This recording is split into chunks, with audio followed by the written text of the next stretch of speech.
Everyone, welcome back to the channel. Today I'm going to talk about the Angel City versus Washington Spirit game, give a little preview for the match that's going to take place at Angel City, 10:30 p.m. Eastern Time on Thursday night.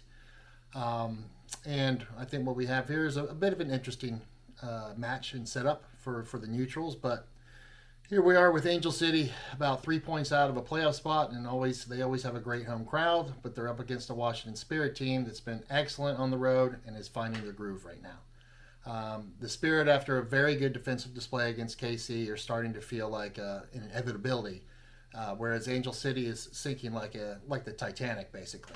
So Angel City lost basically half of their point production once Alyssa Thompson was introduced to the prawn sandwich crowd and shipped off to Chelsea.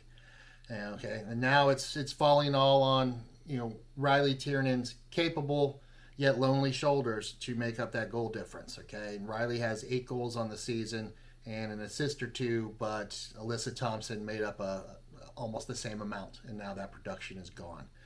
So the rest of the forwards by committee there at Angel City have been about as productive as a 6-pack of cones, and they've got to find some other point production if they're going to compete and make the playoffs at this point. So they've lost their last two. Okay, the worst part of those losses is the fact that they lost to two teams that round them fighting for playoff spots. They got trounced by Gotham, and they got beaten by North Carolina as well.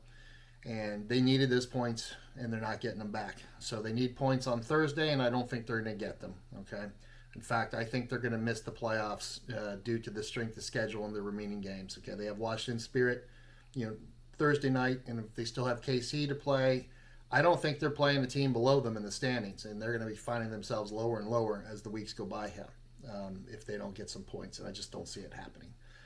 Okay, the Spirit essentially went with a 4-2-3-1 in the last match against KC, and they were much better in their press. They were much better in their balance and cover.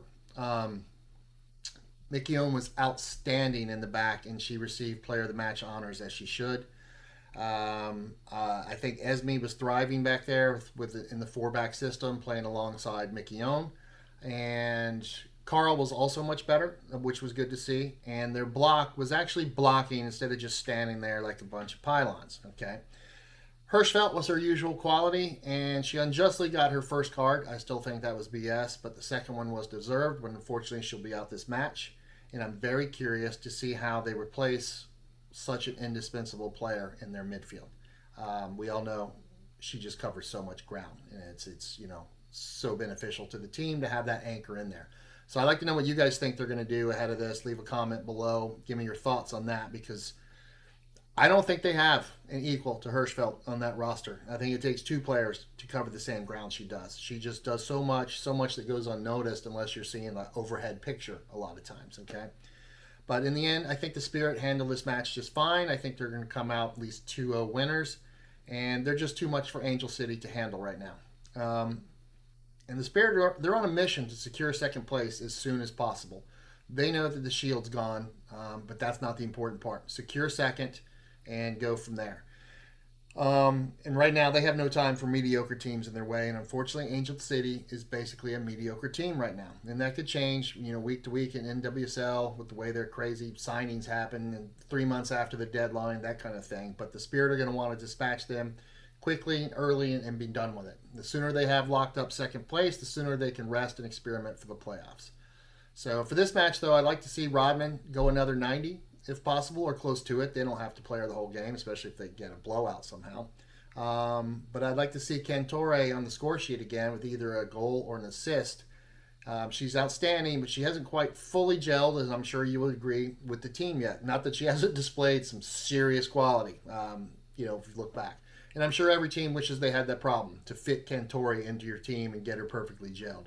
What a terrible problem to have. Again, I'm calling this 2-0 for Spirit. I think Kingsbury and company are going to want another shutout. They've been tired of shipping goals when they shouldn't and giving up easy ones along the way. So another shutout is what they need for confidence to keep growing. And again, please like and subscribe and throw a comment in if you would. It helps out the channel a lot. Check out some of the links below if you want to help in my wife's battle against stage 4 cancer. Our life's kind of a mess, but I'm working hard to get other work and other jobs in there. And let's look forward to the next video together. Talk to you soon. Bye bye.